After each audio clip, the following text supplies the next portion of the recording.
Hello, everyone. Welcome to chapter 157 of The Last Thoughts of a Busy Mind. This one titled Some Expectations, Some Disappointments. Sorry, my throat is a mess. It comes from the phrase no expectations, no disappointments, which is a really nihilistic outlook. I don't like it, to be honest. Anyways, I originally wanted to name this episode Great Unexpectations. I was like, ooh, that's a cool title. And you want to know how much of a hack writer I am? I actually have made an episode with that name, and the good thing is I checked. Nowadays, I check every episode to see any titles I've written before is not used again. And this actually was used before, chapter 35, which is the third season. So yeah, 8 seasons ago, I did an episode called Great Unexpectations. And sorry about that. And everything today is a bit of a throwback. Not just my throat is throwing back, but my drink today actually is something of an old favorite on the show. I used to drink it a lot, then I didn't for a while, and then I drank it again, and then I didn't for at least a year and a half, I think, maybe more. And that is orange flavored instant drink. It's a powder, you mix it with water, and it looks and tastes absolutely radioactive. Like, it looks so artificial that I feel like I am basically putting raw chemicals in my body. And maybe I am, I don't know. Let me take a sip. Yep, tastes radioactive. I don't know why I'm doing this. It's generally not good, and if I had a black light, I would definitely shine it on this to see if it like glows in the black light, because that would be really, really funny. Actually, maybe I should get a black light. It would be a fun thing to do for videos.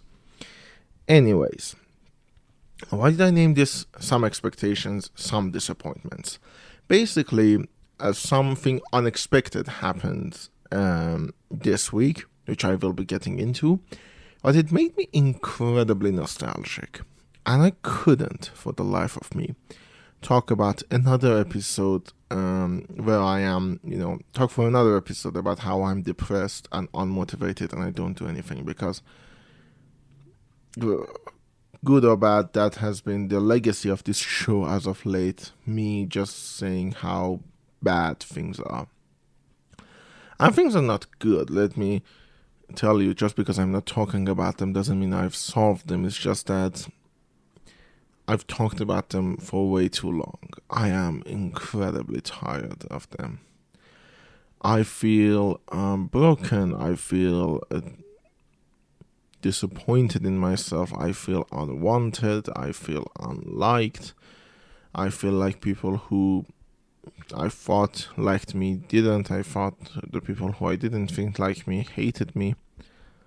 All of that. I feel though. I mean, I don't have any concrete proof for them. I just feel that. I feel like a lot of my friends, I've lost connections with them. I feel like my life is out of control. All of them, I feel with a fiery passion. And yeah. I don't want to talk about them anymore, at least for this episode, because for this episode, I want to talk a little bit about nostalgia, and in particular, in regards to the unexpected thing that I talked about, I alluded to earlier, and that is the fact that in a week, I'm recording this on Thursday, but in a week, by next Thursday probably, we don't know because it's not set yet, we need to make a movie. It will happen next week, just the exact date isn't set yet, but we will have to film a movie next week. And it's hard. For those of you who've been listening to this for a long while, you probably remember that season 10 was basically engulfed in the fact that I was making a movie. I put 2.5 months into making my movie, and even then I could have used at least a month more of pre-production. I think I wouldn't have hated it. I mean, to be honest, I'm glad with my final results. I have the rough cut finally, and so I'm glad with what I've done. But in general, I mean, it took me 2.5 months to make my movie. Now, granted, my movie was incredibly complex in terms of set design and camera work and acting and all of that. It was very dialogue heavy, it was very emotion heavy, it was very slow, so it took a lot of time to film and to be prepared for. But usually a week is not much to put on a movie. My friend is making a movie, he's the director, I am the actor if things go according to plan. And the reason it makes me nostalgic is I think I should tell you a little bit about my past. I think I've talked about it before. I may not have. Even if I have, it's been in the earlier seasons, so it's been a while. My bachelor's was in cinema, in particular directing. My major was directing. And back in those days, we were forced to make a lot of movies, a lot of different courses needed, short movie made, student films usually, lots of student films. Now, student films, by their virtue, are not only low budget, they're usually zero budget, like you try to not pay for anything. For my own first movie, which was Zen, which you can watch on YouTube, unless you're in Russia, for some reason, unrelated, but kind of related, 3 of my videos are now unable to be viewed in Russia. Now, they have used copyrighted music. I'm not going to dispute them or even change them. They were student films and student projects. I used copyrighted music willy-nilly. But they weren't blocked, they were just copyright claimed. But because they are copyright claimed, they are now unable to watch in Russia specifically. And they are my short animated thing, my 1-minute animated thing, Zen, my first movie, and excuse me, sorry, as I said, it's not good. And Don Lee the Briton, my documentary about Christopher Lee. These 3 cannot be viewed in Russia. So unless you're in Russia, use a VPN. If you're not in Russia and you're in Iran, also use a VPN. But if you're in anywhere else, you can watch them. My first movie, I didn't have an audio recorder. I just connected a Rode microphone to my camera and recorded through that, which wasn't a good idea. It was really bad. The actors were other students, and there wasn't really set design aside of like a few pictures we printed and lots of paper. And so yeah, that was the first movie I ever made, and I wrote the script in 2 days and got ready to film a 71-minute movie in 2 weeks. So getting ready to make a movie in 1 week is very nostalgic to me because, as I said, back in the day, back in my bachelor's day, we used to do this a lot. And usually it was like, oh, I have to make a movie next week. Okay, write the script today, get the crew together tomorrow. By the next day, you need to have your location ready, grab a camera or a friend with a camera, and just go and film. And the quality was appalling, usually appalling. You didn't spend a lot of money on student films because they were student films. But as you grow older, as I've grown older, I feel like I can't do it like that anymore because I not care for shit that I didn't used to care. I not care for audio. I know you can't say tell it by listening to this monstrosity that I call my podcast, but I do care about audio now. I care that the audio is good and clear and it doesn't have phone noises in it. And I also care about lighting. I care about good camera. I care about good acting.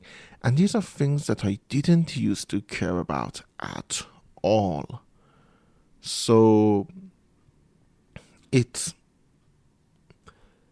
a little bit harder now to make a movie in a week, but not impossible. Again, it feels very nostalgic. I feel the pressure on me, and it is not without its downsides. I am, again, under a lot of pressure, but the pressure itself is nostalgic, you know? I feel like, oh, I've missed this feeling. Granted, it's not good because, well, I had other plans that are not completely had to be thrown out the window for this production.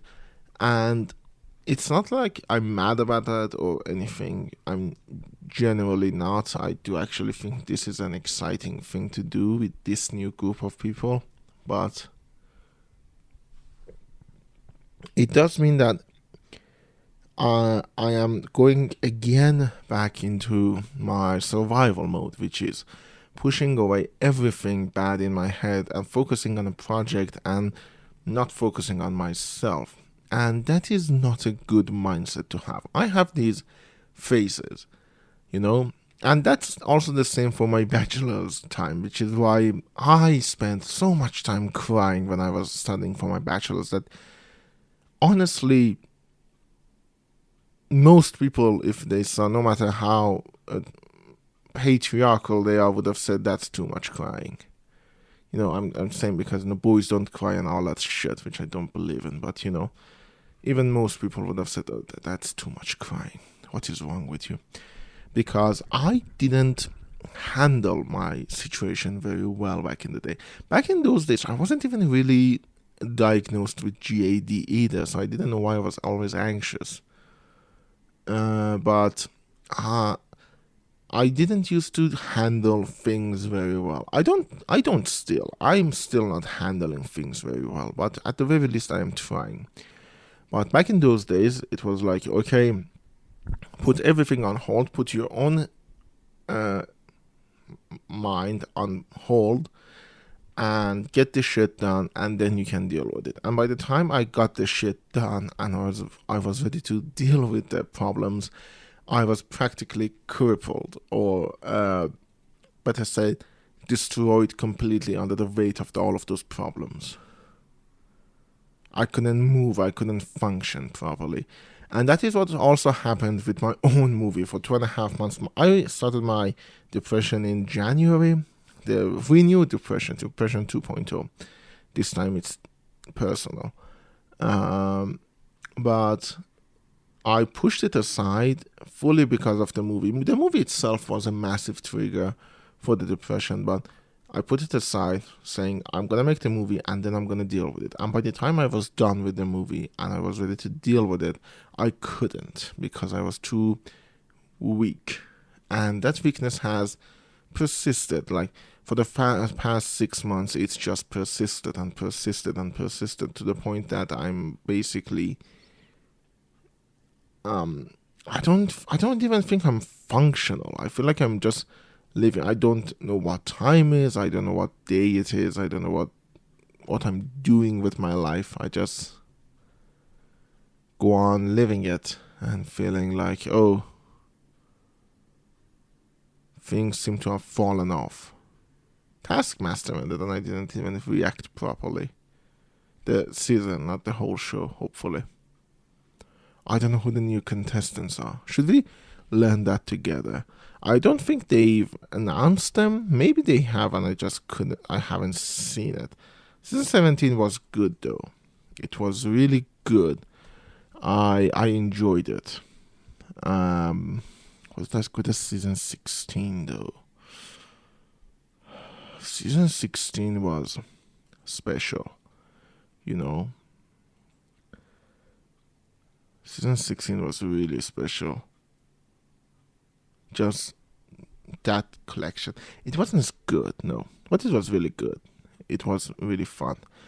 And they have actually gotten the people for season 18. They've announced them. They are Andy Zaltzman, who I don't know. I don't know who he is. He has worked with John Oliver. Babatunde Aleshi, I know who he is. He's been on Would I Lie to You? Emma Cidi, I don't know who she is. Jack D, I know who he is. He was a lot on 8 out of 10 Cats Does Countdown. And Rosie Jones. Oh. Yeah. Interesting. I mean, not anything against her, but she has cerebral palsy. And that's going to be interesting. I like her a lot. She was really good in 8 out of 10 Cats Does Countdown. So I'm looking forward to this one as well.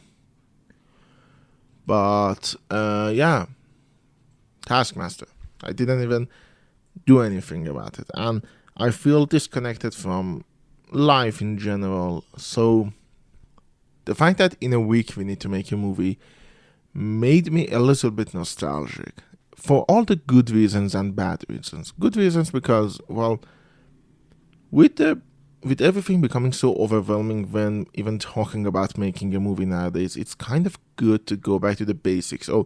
We need to make this without any major budget. We need to make this easy, fast, and using only our friends. It's something I used to do a lot, so going back to that is therapeutic to an extent. But also, at the same time, it's nostalgic in a bad way because I remember everything bad I did back then to myself in order to get movies like this made. They weren't good stuff. They really weren't good stuff. And